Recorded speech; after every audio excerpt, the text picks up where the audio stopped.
ಯಾಕೆ ಸ್ಪಂದನ ಅವರು ಮತ್ತೆ ಅವರು, ಯಾಕೆ ನಾನೇ ಅಲ್ಲ? ನಂತರ ಯಾರು ಚಿಕ್ಕವರು ದೊಡ್ಡವರು ಅಲ್ಲ, ಸೆಲೆಬ್ರಿಟಿ ನಾನ್ ಸೆಲೆಬ್ರಿಟಿ ಅಲ್ಲ. ದೊಡ್ಡ ದೊಡ್ಡ ಮಾತಾಡ್ಲಿಕ್ಕೆ ಎಲ್ಲರಿಗೆ ಬರುತ್ತೆ. ನ್ಯಾಯ ಹಂಗೆ ಥಿಂಕ್ ಮಾಡ್ಬೇಕು.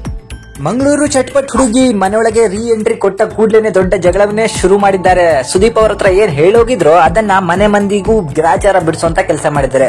ಅವರಿಗೆ ಇಂಪಾರ್ಟೆಂಟ್ ಆಗಿ ಮನೆಯಿಂದ ಆಚೆ ಹಾಕಿದ್ದು ಅಶ್ವಿನಿ ಗೌಡ ಹಾಗೆ ಧ್ರುವಂತ್ ಅವರು. ಹೋದ ಕೂಡ್ಲೇನೆ ಅಶ್ವಿನಿ ಗೌಡ ಹಾಗೆ ಧ್ರುವಂತಿಗೆ ಸಿಕ್ಕಾಪಟ್ಟೆ ಕ್ಲಾಸ್ ಅನ್ನ ತಗೊಂಡಿದ್ದಾರೆ. ನಾನು ಈ ಮನೇಲಿ ಇರ್ಲಿಕ್ಕೆ ಹರ್ರಿದ್ದೀನಿ, ಯಾಕೆ ನೀವು ಸ್ಪಂದನ ಹಾಗೂ ಮಾಳುವನ್ನ ಹೊರಗಡೆ ಹಾಕ್ಲಿಲ್ಲ, ನನ್ನನ್ನೇ ಯಾಕೆ ಆಚೆ ಹಾಕಿದ್ರೆ? ಇಲ್ಲಿ ಯಾರು ಕೂಡ ಸೆಲೆಬ್ರಿಟಿ ಅಲ್ಲ, ಯಾರು ನಾನ್ ಸೆಲೆಬ್ರಿಟಿ ಅಲ್ಲ, ಯಾರು ದೊಡ್ಡವರು ಅಲ್ಲ, ಚಿಕ್ಕವರು ಅಲ್ಲ. ಬಿಗ್ ಬಾಸ್ ಮನೆಗೆ ಬಂದ ಮೇಲೆ ಎಲ್ರು ಕೂಡ ಒಂದೇ. ಇಲ್ಲಿ ಯಾರ ಮಾತು ಯಾವನು ಕೇಳಕ್ ಇರೋದಿಲ್ಲ. ನನಗೇನಾದ್ರೂ ಅಧಿಕಾರ ಕೊಟ್ರೆ ಈ ಮನೆಯಿಂದ ಎಲ್ರು ಕೂಡ ಆಚೆ ಬಿಸಾಕ್ತೇನೆ.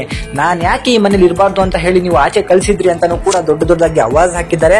ಅಶ್ವಿನಿ ಅವರು ಇವರು ಮಾತಾಡ್ತಿದ್ದಂತಹ ಒಂದು ಮಾತಿಗೂ ಕೂಡ ಶಾಕ್ ಆಗ್ತಿದ್ದನ್ನ ನೋಡಬಹುದು. ಈ ಚಿನುಕುರುಳಿ ಮಾತಾಡಿರುವಂತಹ ಮಾತುಗಳು ಜನಕ್ಕೂ ಕೂಡ ಸಿಕ್ಕಾಪಟ್ಟೆ ಇಷ್ಟ ಆಗಿದೆ. ಮನೆಯಲ್ಲಿ ಎಲ್ರು ಕೂಡ ಅಶ್ವಿನಿ ಅವ್ರನ್ನ ಹೆದರ್ತಿದ್ರು. ಬಟ್ ಮನೆಯೊಳಗೆ ಬಂದ ಮೊದಲ ದಿನವೇ ಅಶ್ವಿನಿಗೆ ಗ್ರಾಚಾರ ಬಿಡಿಸುವಂತ ಕೆಲಸವನ್ನ ರಕ್ಷಿತಾ ಮಾಡಿದ್ದಾರೆ. ಸೊ ರಕ್ಷಿತಾ ಮಾತಾಡ್ತಿರೋದ್ರಲ್ಲಿ 100% ಗ್ಯಾರಂಟಿ ಹೇಳ್ತಿದ್ದೀನಿ, ನ್ಯಾಯ ಇದ್ದೇ ಇದೆ. ಬಿಗ್ ಬಾಸ್ ಮನೆ ಒಳಗೆ ಎಲ್ಲರೂ ಕೂಡ ಒಂದೇ. ಇಲ್ಲಿ ಯಾರು ಕೂಡ ಸೀನಿಯರ್ ಅಲ್ಲ, ಜೂನಿಯರ್ ಅಲ್ಲ, ಇಲ್ಲಿ ಯಾರು ಕೂಡ ಸೆಲೆಬ್ರಿಟಿ ಅಲ್ಲ, ನಾನ್ ಸೆಲೆಬ್ರಿಟಿ ಅಲ್ಲ, ಎಲ್ಲರೂ ಕೂಡ ಒಂದೇ. ಅವ್ರು ಹೇಳಿದ್ದು 100% ನಿಜ.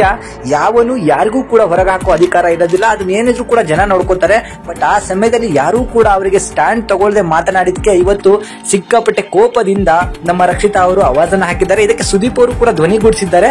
ನಾನು ನಿನಗೆ ಒಂದು ಅಧಿಕಾರ ಕೊಡ್ತೀನಿ, ನಿನ್ನನ್ನ ಆಚೆ ಹಾಕಿದ್ರಲ್ಲಿ ಯಾರನ್ನ ನೀನು ಆಚೆ ಹಾಕ್ಲಿಕ್ಕೆ ಇಷ್ಟಪಡ್ತೀಯ ಅಂದಿದ್ದಕ್ಕೆ ರಕ್ಷಿತಾ ಅವರು ಒಂದು ಸಿಕ್ಕಾಪಟ್ಟೆ ಶಾಕಿಂಗ್ ವಿಚಾರವನ್ನ ಹೇಳ್ತಾರೆ. ನಾನು ಈ ಮನೆಯಲ್ಲಿರೋ ಎಲ್ಲರಿಗೂ ಕೂಡ ಆಚೆ ಬಿಸಾಕ್ತೀನಿ ಅಂತಾನು ಕೂಡ ಒಂದು ಮಾತನ್ನ ಹೇಳ್ತಾರೆ. ಅದು ಕೂಡ ಸಿಕ್ಕಾಪಟ್ಟೆ ಮನೋರಂಜನೆವಾಗಿತ್ತು.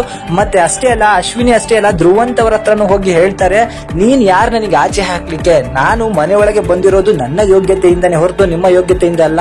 ನನಗೆ ಮತ್ತೊಂದು ಚಾನ್ಸ್ ಸಿಗತ್ತೆ ಅಂತ ನಿಮಗೆ ಯಾರು ಹೇಳಿದ್ದು? ಚಾನ್ಸ್ ಅನ್ನೋದು ಒಂದೇ ಸಲ ಸಿಗೋದು, ಅದನ್ನ ನಾನು ಯೂಸ್ ಮಾಡ್ಕೋಬೇಕು. ಅದಕ್ಕೂ ಮೊದಲೇ ನೀವು ನನಗೆ ಮನೆಯಿಂದ ಆಚೆ ಹಾಕಿದ್ರೆ ಅದಕ್ಕೆ ನಿಮಗೆ ಏನು ಯೋಗ್ಯತೆ ಇದೆ ಅಂತ ಕೂಡ ಡೈರೆಕ್ಟ್ ಆಗಿ ಕೇಳಿದ್ದಾರೆ.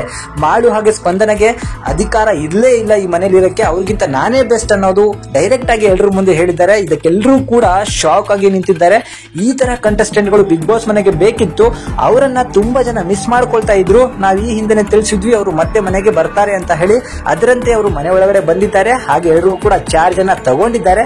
ಇದಕ್ಕೆ ಸುದೀಪ್ ಅವರು ಕೂಡ ಸಿಕ್ಕಾಪಟ್ಟೆ ಎಂಜಾಯ್ ಆಗಿರೋದನ್ನ ನೀವು ನೋಡಬಹುದು. ಈ ತರ ಚಿನುಕುರುಳಿ ಈ ಸೀಸನ್ ಪೂರ್ತಿ ಇದ್ರೂ ಕನ್ನಡ ಭಾಷೆಯನ್ನ ಅಚ್ಚುಕಟ್ಟಾಗಿ ಕಲ್ಕೊಂಡು ಹೊರಗೆ ಬರ್ತಾರೆ. ಅದ್ರ ಜೊತೆಗೆ ತುಂಬಾ ಜನಕ್ಕೆ ಎಂಟರ್ಟೈನ್ಮೆಂಟ್ ಆಗೂ ಇರ್ತಾರೆ.